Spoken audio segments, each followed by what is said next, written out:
Druga Samuelova knjiga, 14. poglavje. David pomilosti Absaloma. Ko je Cerujin sin Joab spoznal, da se je kraljevo srce nagnilo k Absalomu, je poslal v Tekovo in od tam pripeljal modro ženo. Rekel ji je: delaj se, kakor da žaluješ. Obleci si žalno obleko, ne mazili se z oljem, ampak bodi kakor žena, ki že mnogo dni žaluje za mrtvim. Pojdi k kralju in mu govori takole. In Joab je položil besede v njena usta. Žena iz Tekoje je torej prišla k kralju. Padla je z obrazom na zemljo, se mu poklonila in rekla: pomagaj, o kralj. Kralj je rekel: kaj ti je? In je rekla: vdova sem, mož mi je umrl. Tvoja dekla je imela 2 sina, pa sta se sprla na polju. Nikogar ni bilo, da bi ju ločil, in tako je eden udaril drugega in ga usmrtil.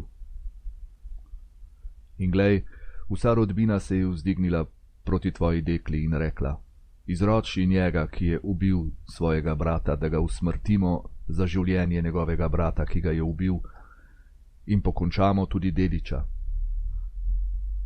Tako bodo ugasili oglje, ki mi je preostalo, ko na obličju zemlje mojemu možu ne bodo pustili ne imena, ne potomstva. Kralj je rekel ženi: pojdi v svojo hišo, odločil bom v tvoj prid. Žena iz Tekoje pa je rekla kralju: na meni, moj gospod, in na hiši mojega očeta naj bo krivda, kralj in njegov prestol pa naj bosta brez krivde. Kralj je rekel: če ti bo kdo kaj rekel, ga pripelji k meni in ne bo se te več dotaknil. Rekla je: naj prosim kralj izgovori ime gospoda svojega Boga, da krvni maščevalec ne bo povečal morije in da ne bodo pokončali mojega sina. Rekel je: kakor živi Gospod, še las ne bo padel tvojemu sinu na zemljo. Žena pa je rekla: naj prosim tvoja dekla spregovori besedo mojemu gospodu kralju. Rekel je: govori. Žena je tedaj rekla: in zakaj nameravaš isto proti Božjemu ljudstvu? S tem, ko je kralj to govoril, se je priznal za krivega, ker ne pusti svojemu izgnancu, da bi se vrnil. Zares, gotovo bomo umrli, smo kakor voda, ki se razlije na zemljo in se ne more več zbrati. Bog ne bo odnesel duše, ampak misli na to, da izgnani ne bo izgnan proč od njega. Zdaj sem torej prišla svojemu gospodu kralju povedati to stvar, ker so me ljudje prestrašili, pa je tvoja dekla rekla: govorila bom vendar s kraljem, morda kralj izpolni prošnjo svoje dekle. Kajti kralj bo poslušal in rešil svojo deklo iz pesti moža, ki me hoče skupaj z mojim sinom iztrebiti iz Božje dediščine. Zato je tvoja dekla rekla: beseda mojega gospoda kralja naj mi bo v pomirjenje. Kajti moj gospod kralj je kakor Božji angel, ki posluša dobro in hudo. Gospod tvoj Bog naj bo s teboj.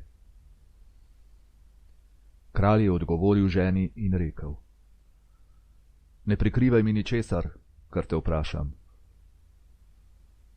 Žena je rekla: naj moj gospod kralj spregovori. In kralj je rekel: ali je pri vsem tem s teboj Joabova roka? Žena je odgovorila in rekla: kakor živi tvoja duša, moj gospod kralj, ni se mogoče izogniti ne na desno, ne na levo vsemu, kar je govoril moj gospod kralj. Zares, Tvoj služabnik Joab mi je zapovedal in on je v usta tvoje dekle položil vse te besede. Zato, da bi dal stvari drugo lice, je tvoj služabnik Joab to storil. A moj gospod je moder, kakor je moder Božji angel, da spoznal vse, kar se godi na zemlji. Potem je kralj rekel Joabu: Velja, storil bom to. Pojdi in pripelji mladeniča Absaloma nazaj. Joab je padel z obrazom na tla, se poklonil in blagoslovil kralja. In Joab je rekel: Danes je tvoj hlapec spoznal, da je našel milost v tvojih očeh, moj gospod kralj, ker je kralj izpolnil prošnjo svojega hlapca.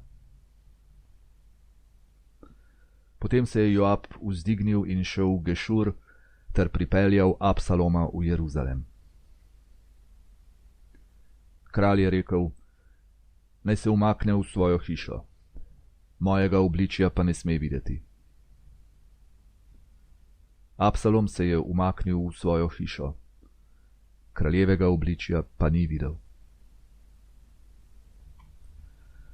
V vsem Izraelu pa ni bilo moškega, ki bi ga zaradi lepote tako slavili, kakor Absaloma. Od stopala do temena ni bilo madeža na njem. Kadar si je strigal glavo, strigal pa si jo je ob koncu vsakega leta, ker je postala tako težka, da jo je moral ostriči, je stehtal lase svoje glave. 200 šeklov po kraljevi uteži. Absalomu so se rodili 3 sinovi in hči Tamara po imenu. Ta je bila ženska lepe postave. Tako je Absalom prebival v Jeruzalemu 2 leti, ne da bi videl kraljevo obličje. Tedaj je Absalom poslal slek k Joabu, da bi ga poslal k kralju, pa ni hotel priti k njemu.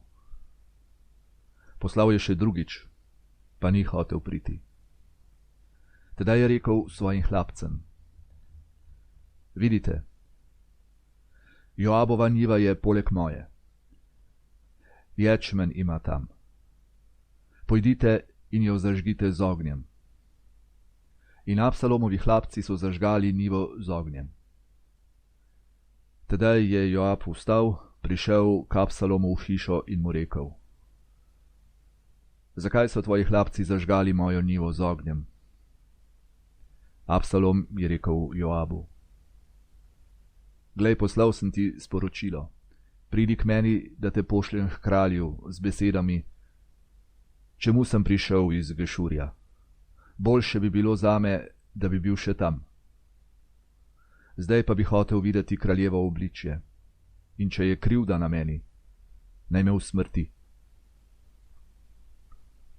Joab je torej šel k kralju in mu to povedal. In poklical je Absaloma. Prišel je k kralju in se pred njim poklonil z obrazom do zemlje. In kralj je poljubil Absaloma.